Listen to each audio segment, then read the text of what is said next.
Magandang umaga po sa atin lahat, mga kaibigan ko, kapwa ko, kamag-anak, mga kapatid ko sa Panginoon. Narito po ako mag-aral ng salita ng Diyos. Tayo po ay mag-aral ng salita ng Diyos. Atin pong ipahayag ang mabuting balita na ito'y nais ng Panginoon, na ang lahat ay makaalam ng katotohanan. Sabi nga po dito sa unang verse na ating bubuksan, sa Roma 1:16. So, tayo po'y magbuklat sa uno ng Roma 16. Sabi dito, ito po yung ating Bible. Magbasa po tayo dahil ito po ay mahalaga. Amen. Sabi sa Roma 1:16, sapagkat hindi ko itinahiya ang ebanghelyo, sapagkat siyang kapangyarihan ng Diyos sa ikaliligtas ng bawat sumasampalataya, una sa Hudyo at gayon din sa Grego. Amen? Sabi nga dito, hindi natin ikahiya ang ebanghelyo ng Panginoong Hesus.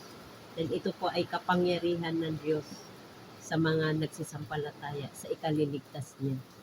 Amen? Kung tayo po'y manampalataya, maniwala, at tanggapin natin sa puso ang ating Panginoon tagapagligtas. Amen? At ating pong patuloy na aralin ang salita ng Panginoon, ang Ebanghelyo. Ito po yung Ebanghelyo, ang Biblia. Dahil dito po ay nagtuturo ng katotohanan. Sabi nga po, ang katotohanan na siyang magpapalaya sa mga tao. So tayo po ay magsimula na mag-aaral ng salita ng Diyos. Bago yan, tayong humingi ng gabay sa ating Panginoon at bigyan tayo ng unawa. O dakilang Diyos na makapangyarihan sa lahat, Yahweh Jehovah, purihin ka Yahweh, purihin din ang Panginoong Hesus, at purihin ang pitong Espiritu ng Diyos sa ilang. Siyang patuloy na gumagabay, nagpapaalala, nagtuturo sa lahat ng bagay. Ama, patawarin niyo po kami nagkasala, nagkamali sa oras na ito. Pakalinisin mo kami, O Diyos, ng banal ng dugo ng Panginoong Hesus. Maraming salamat, Ama, sa kapatawaran ng aming mga kasalanan. Lord, salamat po sa oras na ito, Panginoon, sa patuloy na pag-iingat mo sa bawat isa sa amin, O Lord God. Na ito, Panginoon, ay aming mapag-aralan ng iyong mga salita. Samahan niyo po kami, basbasan mo, Panginoon, ang aming pag-aaral. Nanyahan namin ang Espiritu ng Pito, siyang magturo sa amin, O Diyos. Gamitin mo lang po ang aking bibig. Maraming salamat, Amang Banal, lahat na makarinig ng tindig na ito, ng salita mo, Panginoon. Ikaw, O Diyos, ang magpala sa kanila. Bigyan mo sila, Panginoon, ng malawak ng pangunawa, pangmaunawaan po ang aming mapag-aralan sa oras na ito. Maraming salamat, Ama. Pangalan ni Jesus. Amen. Amen. Praise the Lord. Hallelujah.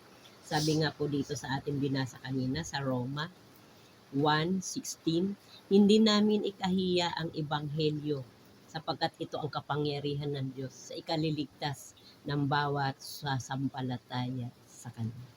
Amen. Una, sasampalatayanan po natin ang salita ng Panginoon. Sabi nga, saan po ba nagmumula ang paniniwala? Di ba po sa pamagitan ng pakikinig? Kung may nangangaral patungkol kay Hesus Kristo. Sabi nga po dito sa Roma 10:17. Magbasa po tayo, Roma 10:17. Kaya nga ang paniniwala nanggagaling sa pakikinig at ang pakikinig ay sa pamagitan ng salita ni Kristo. Amen?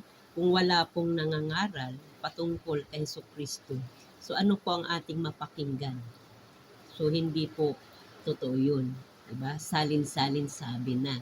Ngunit sabi sa Bible, dito magmumula ang ating tamang paniniwala sa pamagitan ng pakikinig kung may nangangaral patungkol kay Hesus Kristo. Amen po ba? So una, sabi nga, tanggapin natin ang salita ng Panginoon, pakinggan natin. Amen.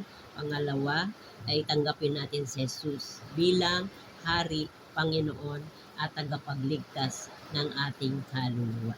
Amen. Si Jesus lamang po. Wala nang ibang pangalan sa silong ng langit na sukat ikaligtas sa mga tao, kundi pangalan Panginoong Hesukristo. Diba? Sabi nga po dun sa Gawa 4:12, walang kaninong pangalan o walang sino mang pangalan sa silong ng langit nasukat ikaligtas sa mga tao, kundi ang pangalan Panginoong Hesukristo. Amen po ba? Ano pa? Tayo ay manampalataya, tinanggap natin si Jesus. Ang sabi doon, pagsisihan natin, talikdan ang ating mga kasalanan. 1 John 1:7, sabi nga doon, kung tayo ay nasa liwanag na, tayo po ay lumalakad na sa liwanag. At mayroon tayong pakikisama sa bawat isa. At tayo lilinisin ng dugo ng Panginoong Hesus. Dahil sabi nga doon sa 1 John 1:9, na tapat ang Diyos. Amen?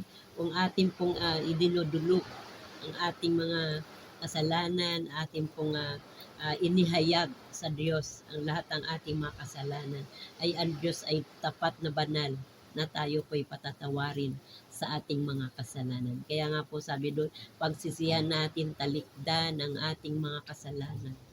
Basahin po natin sa Gawa.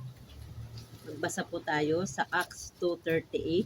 Ito po ang paraan upang tayo ay magkaroon ng kaligtasan. Sabi po dito sa Gawa 2:38, at sinabi sa kanila ni Pedro, mangagsisi kayo at mangagbautismo ang bawat isa sa inyo sa pangalan ni Hesukristo sa ikapagpapatawad ng inyong mga kasalanan at tatanggapin ninyo ang kaloob ng Espiritu Santo. Ano po yung tatanggapin natin? Yung kaligtasan. Amen? Magkaroon na po tayo ng kaligtasan. Tatanggapin natin ang kaloob ng Espiritu Santo. Ibinigay ng Diyos Ama sa atin si Jesus. Kaya po siya ang biyaya, regalo. Hindi pa tayo gumawa, walang naligtas sa gawa. Diba sabi nga, ang kaligtasan ay ito'y regalo sa atin. Sumampalataya tayo. Amen? At ating tanggapin si Jesus bilang Panginoon, Hari, tagapagligtas. Yun po yung simula. At pagsisihan natin ang mga kasalanan natin at tayo po'y magpabautismo sa pangalan ni Hesukristo sa ikapagpapatawad ng ating mga kasalanan. So malinaw po, no? Malinaw po yung sinasabi ng Biblia na kung hindi po tayo gumanap, kung hindi po natin ganapin ang sinasabi ng Bible, so ano po ang kaligtasan mayroon tayo? Dahil hindi po natin pwedeng ikatuwiran yung katuwiran natin. Dahil ang katuwiran ng Diyos, ito po ang salita ng Diyos. Amen po ba? Maraming salamat. So yun po yung ating unang pinag-aralan natin o unang pag-aaral ang patungkol sa kaligtasan. Mahalaga po ang kaligtasan. Amen po. Meron po tayong relihiyon, so kailangan pa rin po tayo ng tunay na relasyon sa Diyos o pakipagrelasyon sa Diyos. Amen? Sabi nga po doon sa 1 Corinthians 1:9 na ang Diyos ay tapat na tayo'y tinawag. No? Tinawag tayo sa pakikisama. Kanino? Kay Hesukristo na siyang ating Panginoon na tagapagligtas. Ngayon po, natawag na po tayo. Amen? Dahil narinig po natin ang salita ng Diyos. Ito po yung simula na tayo ay tinawag ng Diyos upang tayo makisama sa kanyang bugtong na anak ni Jesus. Amen? Maraming salamat po. Nawa ay mayroon po tayo ngayon natutunan sa umagang ito. Purihin ka, O Diyos. Maraming salamat po sa umagang ito. Nawa, Panginoon, dalangin ko po, Diyos, ang lahat ng makarinig ng salita mo, Panginoon, na amin na pag-aralan sa oras na ito, Lord. Ikaw ang magpatubo. Ikaw nito magpalago, O Diyos. Bigyan mo sila ng karunungan upang maisabuhay ang mabuting balita, ang ebanghelyo, ang salita mo, Panginoon. Kaya, Diyos, maraming salamat. Abutin mo sila sa panalangin ito, Panginoon. Na siyang Panginoon magbibigay sa kanila ng kagalakan, ng kasayahan sa kanilang puso. Na ikaw, O Diyos Ama, sa pangalan ni Jesus, na ikaw ang tumawag sa bawat isa sa amin upang kami ay maglingkod sa iyong anak ni Jesus, upang kami magtamo ng kaligtasan.